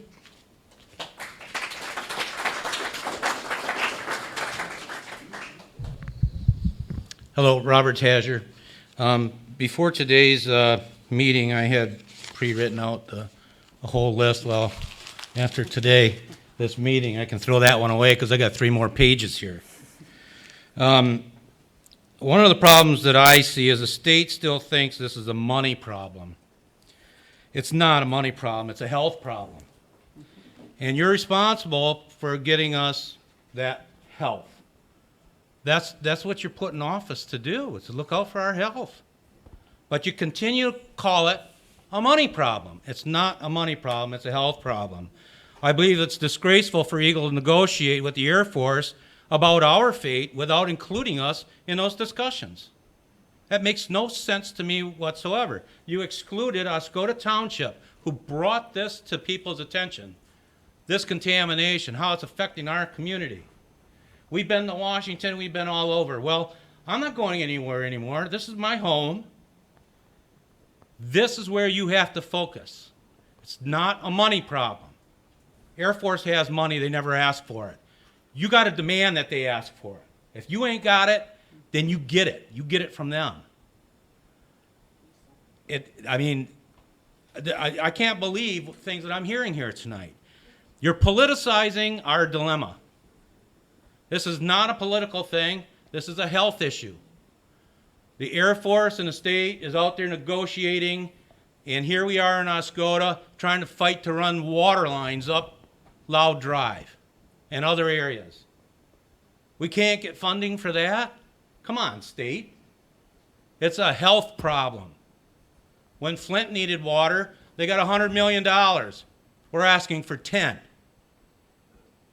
million. Nobody's talking about that anymore, are they? You didn't ask us what we needed. That's what we need. $10 million, get us water up there. Then make the Air Force fix the problem like they said they would. They said they created it. They said right in a statement just the other day, I heard them talking about it, we put $98 million since the closure of the base into fixing that problem. You mentioned the volatile organic chemicals. 3 years ago, they said they fixed that. Now, tonight, I hear all of a sudden it's back. Didn't you just sit there and say that they're checking that out again? They told us 2 years ago that it was gone. Now it's back? And we're going to listen to the Air Force? You can't believe a thing they're saying. Let me just respond to that one. So that might have been confusion on my delivery. There are remedies in place that we evaluate to make sure that they're still working, and those are associated with the volatile organic contaminants that are out there. Then we are additionally, because those were here at the base, we're doing the VI evaluation to determine if there is an issue in that, with that pathway as well. Vapor intrusion. Vapor intrusion, I'm sorry. I asked that at a RAB meeting 2 years ago about vapor intrusion. It's documented. I asked them to even go up and scrape the scrubbers up and see if there's anything up there. Oh, we don't need to do that. I asked them how far that stuff goes when it gets out of those scrubbers. Nobody's talked about that. So I want to get back to one of the things I was saying here. Oh, sorry. I believe I talked about this is our dilemma. I want to ask you what gives you the right to put a price tag on our health with the Air Force. You're negotiating a price tag on our health with the Air Force. You can't do that. Yes, it takes money we need them to fix that. If they can fix that, we can clean up the rest. We need you to get us water lines up.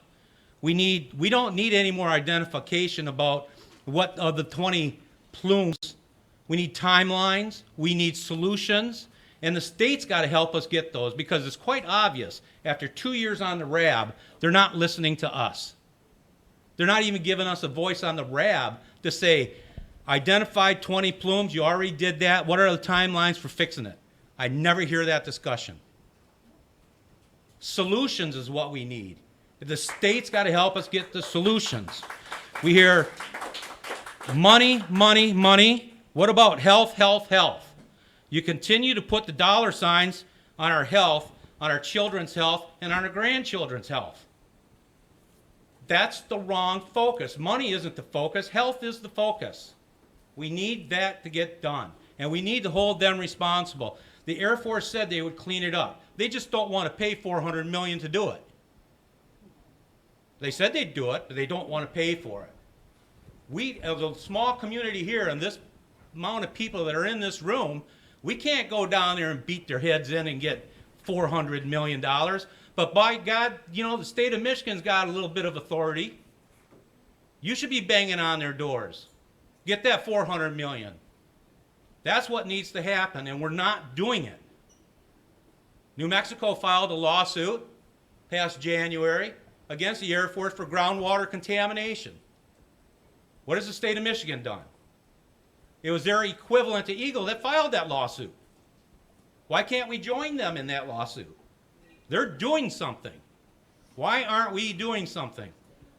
Besides testing, besides identification, all of that's been done. Most of it's been done by the Air Force, that they admitted that they did it, that they contaminated us. So I have another 3 pages, but I'll let it go at that. Thank you. All right, thank you.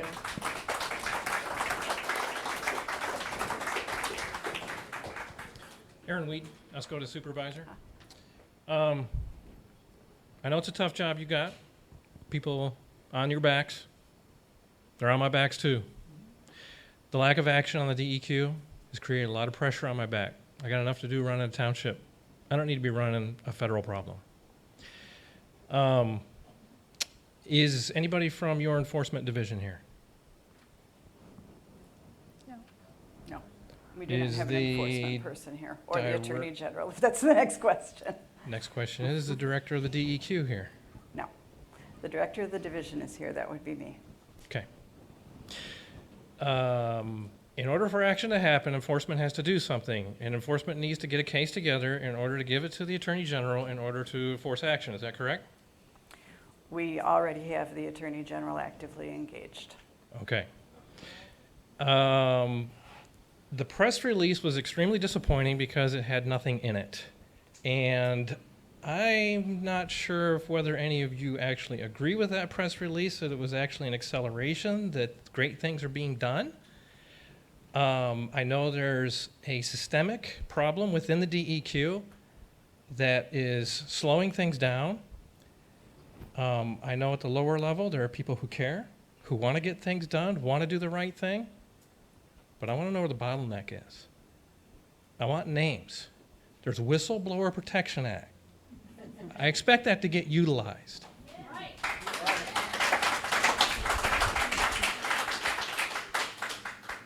I don't know if people feel their jobs are more important than the health of the community, but I think that needs to be thought about. I am willing to give up my job for the community. I'm willing to stick my neck out for that. My reputation and my job is not more important than the people. And I think the DEQ, upper level management, needs to get a grip on that. And it's going to take lower level people to make that happen. So I implore you to please put the pressure on, get something done. Thank you. Thank you.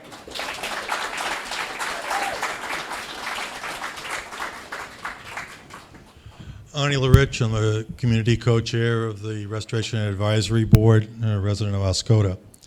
In March, 4 senators, U.S. senators, sent a letter to the Department of Defense and asked them if they were diverting money within their budget to handle or not handle, basically, my paraphrase, PFAS. The Navy and the Army said they weren't diverting any money because they were living within their budget and they were taking actions. What wasn't said was the Navy and the Army asked for the extra money that our congressionals added to the budget the last 2 years, $84 million. the Air Force has not asked for that money. That's point number one. So at a national conference, the deputy, assistant deputy of the Department of Defense was asked, why isn't the Air Force asking for the money? And she had the gall to say, I don't know why they're not asking for it. There's something wrong, hugely wrong. That's the big picture. But here at our site, the Air Force also answered in that letter to the senators what they diverted. They diverted $4.5 million away from a Wordsmith project at the landfill to improve the cap and to minimize the leachate from flowing out into a plume that is on the map that Matt briefed us tonight, landfill 30 and 31. That's a PFAS plume. But that project, I think, could have had an effect on, in a positive way. They're not doing that project. So my question to the DEQ is, did the Air Force notify you that they were dropping that project from their commitment to you, $4.5 million? And this happened in the last 18 months, roughly. And if they did notify you, was there an evaluation? Is there an increase in PFAS on that plume going to the YMCA? Or is it not contributing to PFAS? So I'd like to know if that communication happened with the Air Force and the DEQ.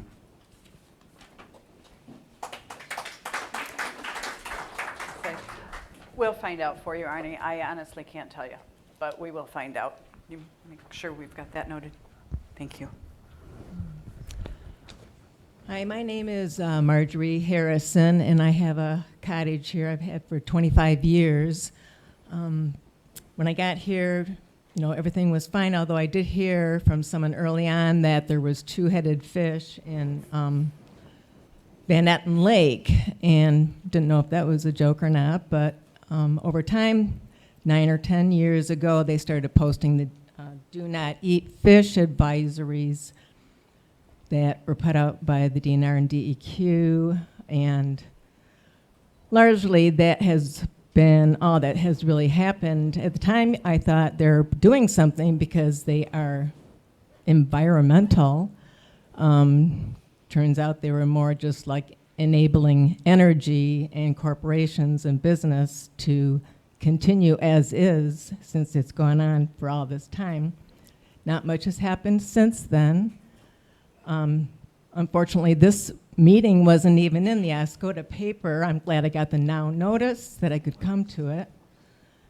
So in the meantime, numerous, studies, evaluation, next steps, reviews, monitoring, evaluation, plans, on and on we go. During that time, all it's doing is enabling it. It's going farther and farther. And I realize that you folks are here for your job, but it is just a job. And the person who spoke earlier, the veteran, was being kind when he said, it's emotional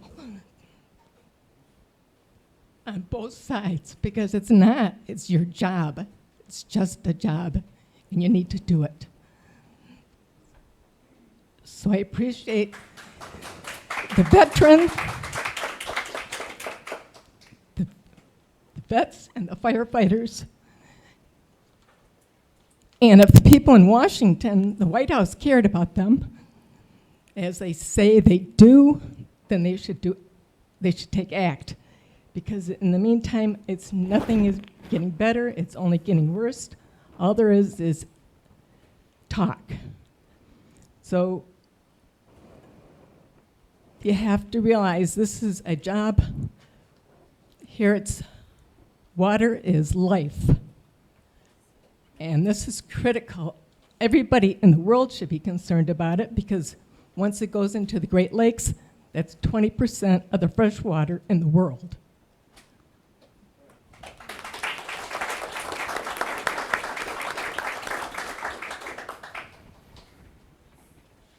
Hi, Kathy Woosterbarth. I'm one of the leaders of the NOW group. And like Marjorie said, this is a crisis. It's a world crisis. It's certainly a crisis in our community. So the meetings that we're having that disseminate information, although we appreciate them, we do not tolerate, well, we will not tolerate continued mismanagement of these meetings with no notice, the changing of staff, miscommunication, and just poor management of a meeting. Next time you come to Oscoda, you have your audio visual prepared correctly. You give us new information that actually is action. This is what we expect the next time you come here. Don't come and give us the same information that you gave us in April, that you gave us in December, and the entire year. We want new, because it's a waste of your time and ours. We put effort into coming here so that we can get new information, and you're not giving it to us. So once you actually have something new to give us, you come and you plan a well-prepared meeting. There are people here in this room that have attended meetings throughout the state of Michigan on PFAS, and they are saying these are the worst run meetings they've ever been to. So we're not going to tolerate that anymore. Okay, and we actually, obviously, we brought our signs. We're ready to get upset because we've been way too nice, as one of the gentlemen with the media noticed, that you guys are a really nice action group. And so, yeah, that's the end of that. We're not doing that anymore. And the gentleman that tried to keep us from bringing our signs in here because they would be distracting. You know what's distracting is when you're looking out on the lake and you see the foam piling up on the side, and then you have to tell your children not to go in the foam, and then when they get on the foam they can't wash it off, right? That's distracting, okay? Not these signs. So take action. We're sick of this.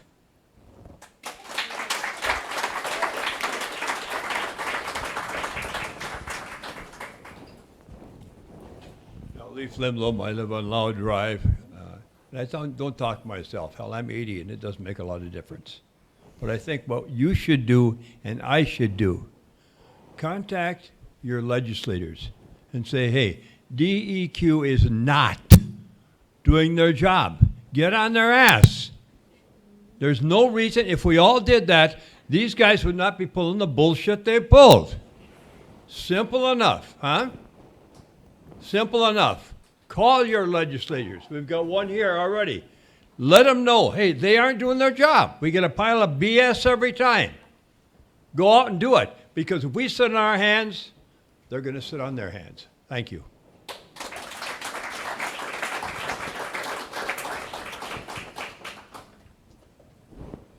Hi, my name is Bill Palmer. I'm a Oscoda Township trustee. It was brought to my attention a minute ago that I may have some information to share with the group that you may not have heard. Just one issue I'd like to mention that I'm encouraged by one of the few here tonight was that the township will be involved in discussions with the state, which we have not up to this point.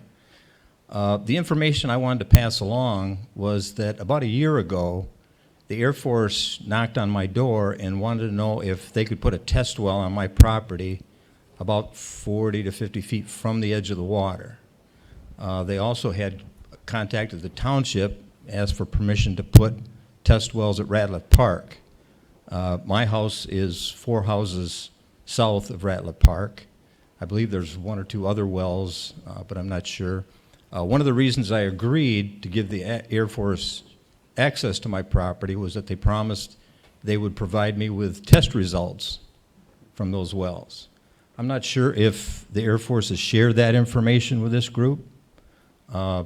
Taser and I, last February, were in Lansing, and I left that information with the governor's office. So the governor is aware. The results on my property, which I received in January, the groundwater tested at 4,000 parts per trillion.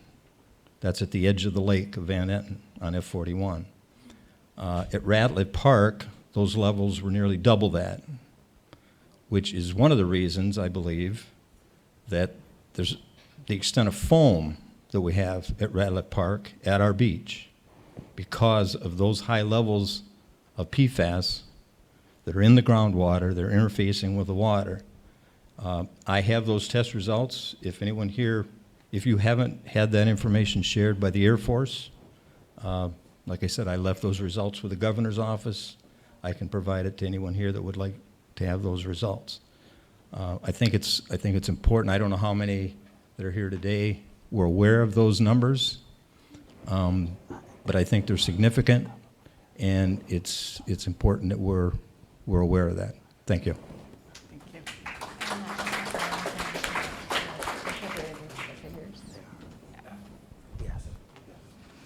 Hello, my name is Chris Coulon. I'm a member of NOW, and I've been listening to everything that everybody's been saying around here, and one of the first things I heard was that the state, I'm not sure which person said it, has been aware of this problem for several years, and they said this is a project.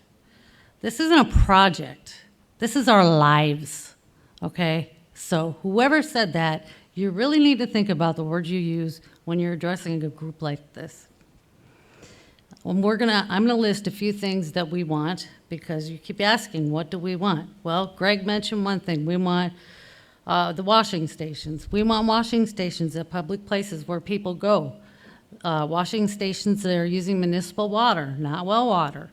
So people can wash their dogs off, and they can wash their children off when they're full of foam playing on our town beach, which has happened.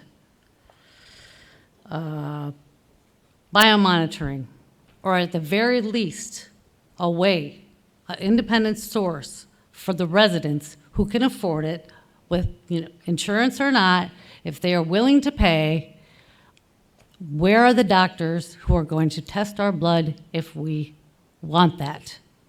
I have called all over the country. I got a hold of a professor at Notre Dame. He got a hold of somebody in Grand Rapids, an attorney, and the attorney told him they had to hire somebody to do that for them. So I think it's the responsibility of our State Department of Health to give us names of doctors that we can go to if we want to know what's in our blood. And if we want to pay for that independently, there's no reason we shouldn't be able to do that. And doctors shouldn't feel pressure from their corporate offices not to do that because there's all this bad political stuff going on. Because our doctors in this town have told us that is what is happening. So that's the second thing. PFAS registry. There's a PBB registry back when the PBB horrific problem happened, and they had a registry. We want a PFAS registry. We want one for Michigan. Maybe we need a national one. Maybe we need one for veterans. Maybe we need a many different kind. But we need information now, because if we don't establish a baseline now, we're not going to know anything when we come down at the end. You're not going to be able to do the analysis with that. There's another problem happening. I don't know if everybody knows about it, but some companies come up here, and there is a boat launch at Ratcliffe Park where they can back in and get water out of the lake. We have had calls of people so concerned about these big trucks coming and drawing all this water out of that lake, using it for firefighting practice or for road projects or whatever. Okay, I have to give the Forest Service credit, because when they were notified that their firefighters that they had from an out of state that didn't know about it withdrew that water, he said, oh, no. He said, you go stop that right now and go put it back. All right, so they were very helpful, but there needs to be some kind of thinking about, okay, what else can happen aside from all these other things that are happening. These water withdrawals have to stop. That is something that needs to be regulated. There needs to be signs. People need to be educated, because you're just taking it from the lake and putting it someplace else when you do that.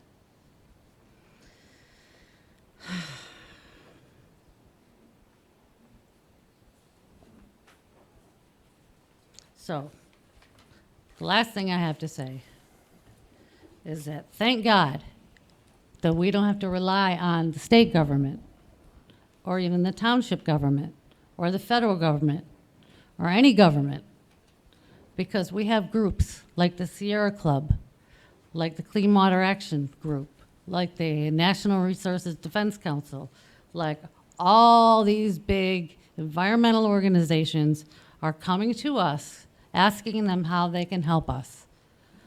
And I'll tell you what, we're going to be going to them, not to you, because we trust them and we don't trust you. You have to earn that back. And I challenge you to do that, and I hope you can.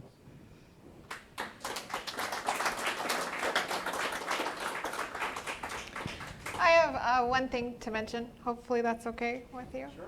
I just wanted to mention that the results that we did receive from the SSI, now it's called the ESI, those are incorporated into the figures that are posted on the website and our boards out here, and we're also incorporated into the groundwater, the GSI talk that Matt gave.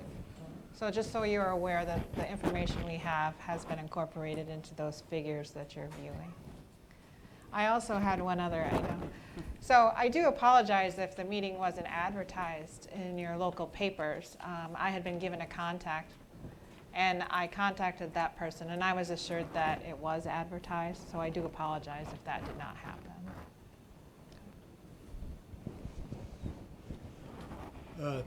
All of the data that we saw that you had out on your table referred to PFAS. Why only PFAS? I recognize that that maybe is one of the predominant elements of the AFFF, but there certainly are others. And several of those others, PFOA is also recognized by the EPA. The ATSDR has a number of other compounds, some of which were included in the formulation for AFFF, and there's been no recognition of what those compounds are, what's going to be done about them. How does that get included? You know, those are becoming to be more recognized as part of human health. The MCL that's in process has 7 compounds, not just one, and it would seem to me to be fairly elemental to spread the capture bucket a little wider. Makes sense to me. For that one, and we can speak to this, for the PFOS, we focused on that one because of the GSI presentation for this meeting. So if we're taking surface water samples or when you're looking at venting to groundwater, we focused on that one for those select figures because we have criteria that we can enforce for that. And it's very low criteria. That's the lowest number that's that the we lowest have that's one. enforceable. So you're saying that none of the other compounds are over 12? They're not over their particular criteria. They have different numbers. There. PFOA, the surface water criteria, somebody help me. It's very... 420, 420. Oh, okay. So we were looking at the 12 as the lowest number that we could use. Thanks for clarifying that. What can we expect to happen when regarding the rest of Wordsmith? We've talked about Van Etten Lake, and to my mind, there's a huge part of the rest of the base that goes on not particularly noticed, but it's feeding the same Great Lake that Van Etten Lake is feeding. I would like to know when, and then what I also would like to get addressed is when does this evaluation get turned into recommended and completed remedial actions? That's what we care about. Evaluation, I mean, I don't care enough about it to come to the meeting. I do care enough about when something is going to happen. And I think that's what we've heard from everybody here. Let me address one of those in there.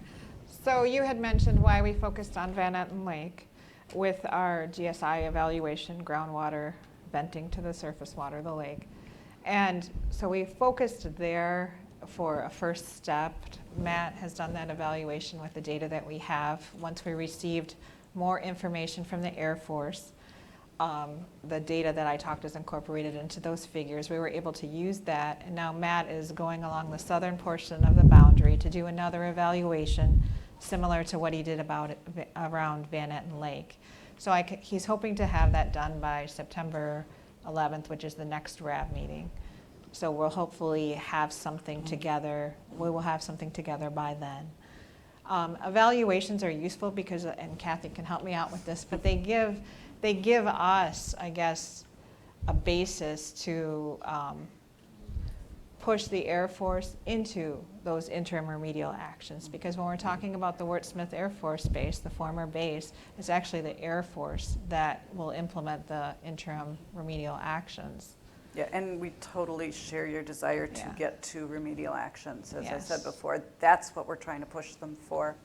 I agree, it's not fast enough. I wish the Air Force was here. They were invited to tell us, you know, what's your schedule? When is it going to happen?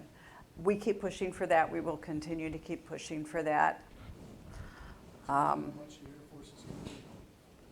Yeah. Well, thank you. And, Thank you. you know, regardless of what anybody else may have said, a lot of things I could criticize about the DEQ and Eagly, but it's certainly been more helpful than the Air Force has. Thank you.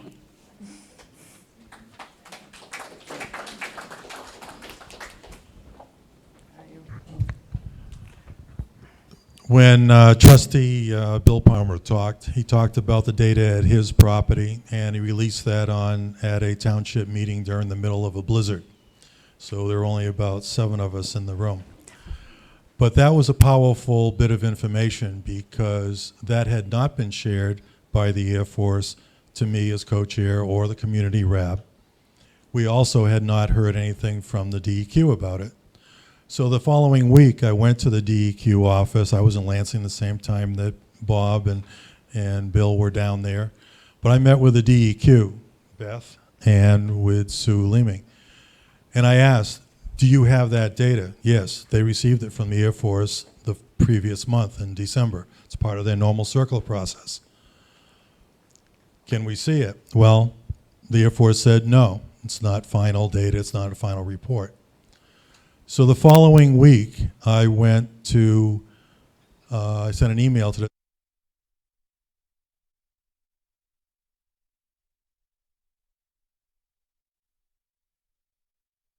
FOIA, Freedom of Information request to the township. Well, at the following township meeting, township said, we didn't get any data. So thankfully, Dave Schaefer submitted an email, copied my email, sent it to the Air Force. 2 days later, they got the data for their land. It should not take a Freedom of Information request to get information from our state, from the Air Force. Data are facts. And I told the Assistant Secretary Henderson when he was here, and I went to his office 3 weeks later because he gave me his business card, and I said the exact same thing. Transparency is the future. It has to happen. Information is power. What I did trigger was a discussion between the Air Force and the DEQ about what they're calling data sharing, memorandum of agreement or agreement. And I cautioned Sue Leeming, do not violate your state FOIA laws. And she was clear. When they get that data from the Air Force, they are facts, and they can be requested through a FOIA to the state. The Air Force is not happy about that, so I just want to thank Sue for standing up for us in that topic, but also caution everyone at the DEQ and the AG to work together to protect our rights to those facts, because facts are power, and the lack of them cause delays. If we can't get to them, we can't guarantee that our health is being protected. Thank you. Thank you. I do agree with that. Come on up. No, what I was just going to say is I know we've kept people longer than we had said originally. I want to make sure everybody gets heard. Yep. So, My name is Devin Tajer. I'm a resident of Oscoda. I personally would like to thank our representatives and our senators and Dan Kildee, Tony, Sue Aller, they have been instrumental in helping this township with the strides that we have accomplished. But I would also like to thank our local supervisor and certain trustees on the board, because without their diligence, we would still have people on Van Etten Lake drinking highly polluted water. They have been very successful in getting USDA grants, which I don't know how instrumental anybody on this panel was in helping them achieve them, but they were diligent in getting them, and they were very successful. Now we will hopefully, in the next 3 years, have water, municipal water up to Thalen Creek. We need water all the way around Van Etten Lake. Literally generations of our community have been poisoned by the Air Force. And I don't know why you guys couldn't have did what they did, but this was done in the works 2 years ago. And I just want to thank them very much for them doing that. Also, and by the way, it was Aaron Weed, Bill Palmer, Tim Cummings, John Nordine was instrumental. There was quite a few on the township board that was instrumental in getting that done. Also, the next time you guys come here, I beg you, I plead with you, I don't want to hear any more statistics. I don't want to hear any more fish stories. I don't want to hear any more CERCLA. Somehow, y'all circumvented CERCLA to get Kent County what they needed in a very, very, very short amount of time. Are we not as worthy as Kent County? Are we not as worthy as those people down by Kalamazoo who are getting poisoned by the Huron River? I will tell you those are not under the CERCLA process because they're not federal actions. They're not You federal just said that facilities. all state programs have to adhere to CERCLA. No, not the state programs, the federal ones. And when the feds, all the federal sites have to adhere to CERCLA. The state ones thankfully do not, which is part of the reason we were able to get a little faster Well, action. all I got to say is for every month that is you're coming back here giving us the same old statistics about the same fish studies, about we're having no human studies done, no blood tests done. We want remediation. We want plans. We want a timeline. Yeah, we want 30 schedules. years is not acceptable. That's 4 generations of people that are going to be poisoned again. We agree don't with need you. any more Yep. talk. We need action. As I said, what I think we need are schedules from the Air Force.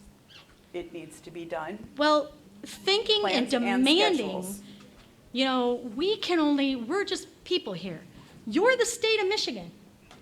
Start demanding this crap. New Mexico did, and they did it in a lawsuit. If that's what we have to do to get this state cleaned up, then jump on board and do it. Because we're getting poisoned. And yeah, it takes a long time, but hey, it's still getting poisoned. We need it done. We need it done yesterday. And we don't need any talk or any hollow yeah, we're trying, but Sturkla, figure out a way to get around it and get it done, please. Thank you.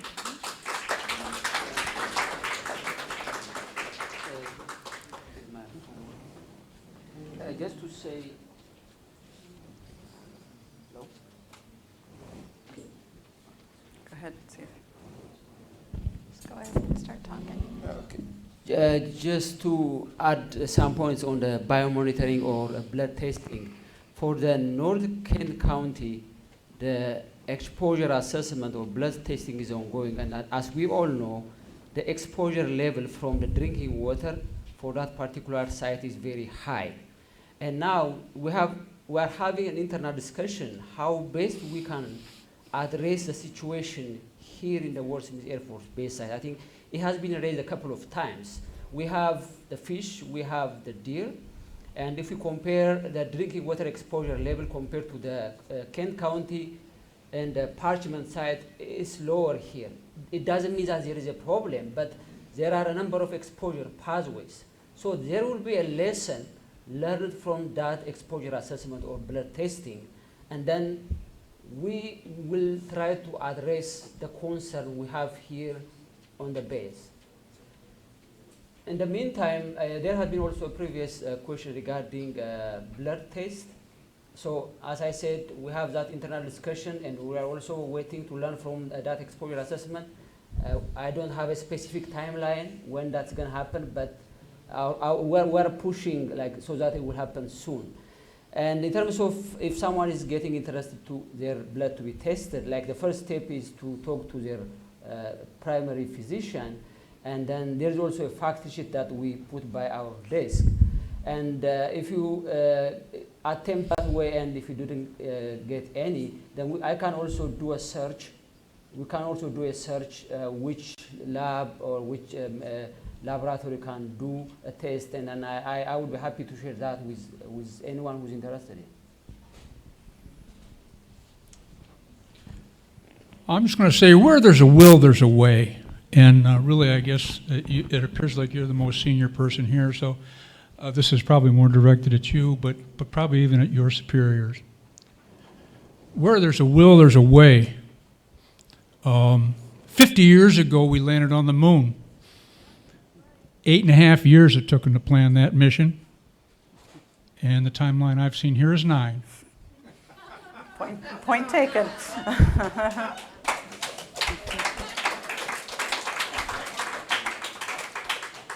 1941, we were attacked by the Japanese. We entered the Second World War. 4 years ago, we ended that mission. Or 4 years later, we ended that mission. President Lincoln freed the slaves, started a war. 4 years later, he won that mission. Your folks' mission here today is similar to the mission that we ended up with in Vietnam. Because where the first 3 that I mentioned, there was a will and there was a way, and they got the job done. In Vietnam, there was no will, and so there was no way. We lost 58,000 good men and women for no reason. This is your Vietnam.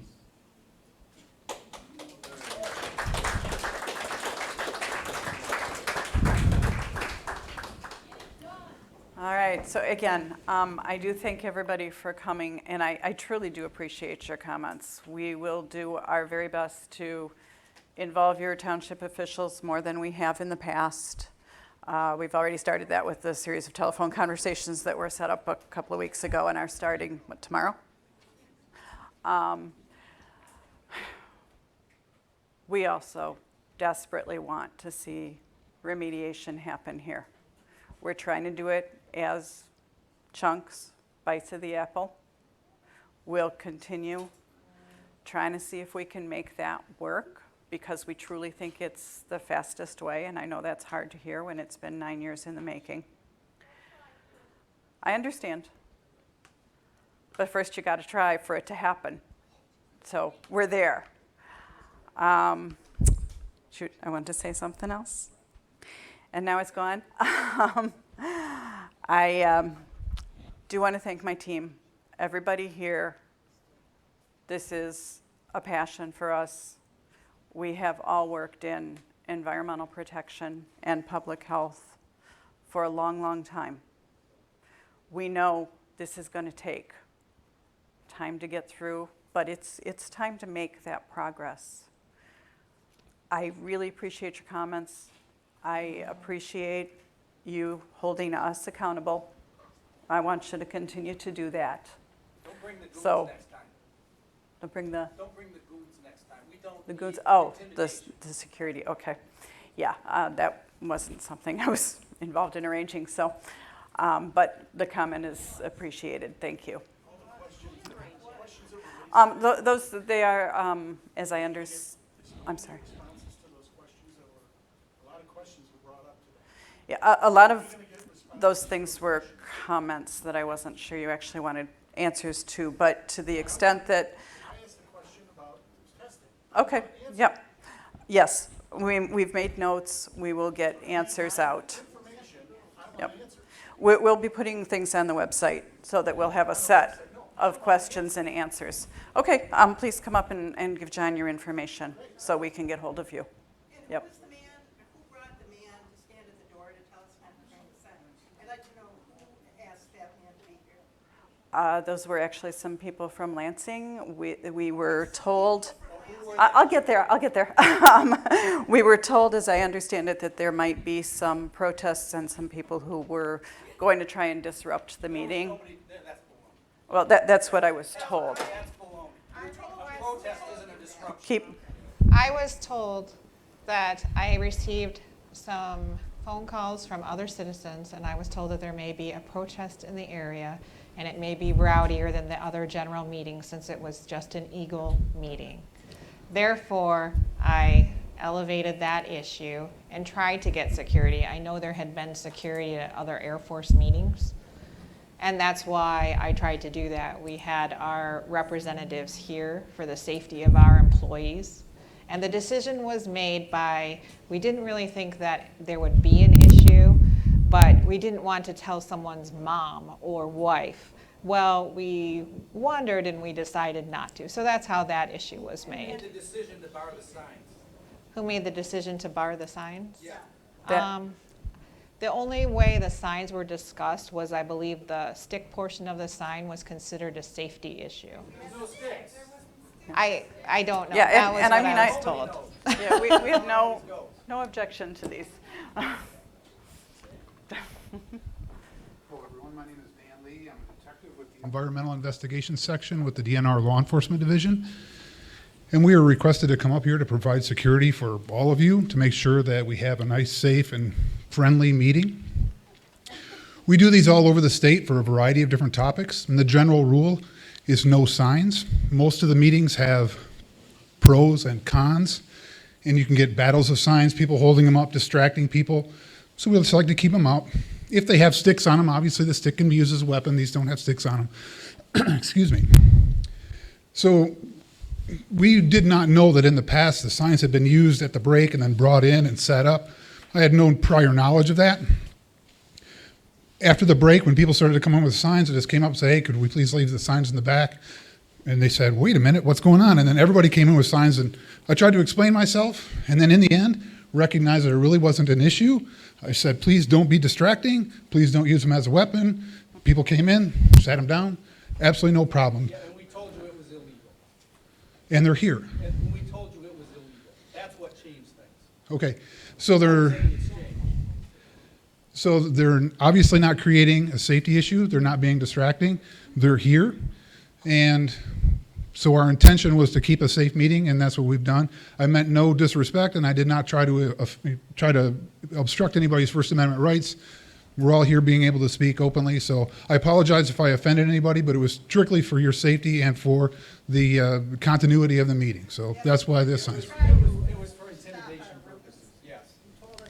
That was not our intent, and we appreciate. Yeah, we that was not my appreciate intent, so your I service. apologize if there was any mistake. Yeah, we apologize if it came off that way. We, I'll be honest, often have security at public meetings across the state.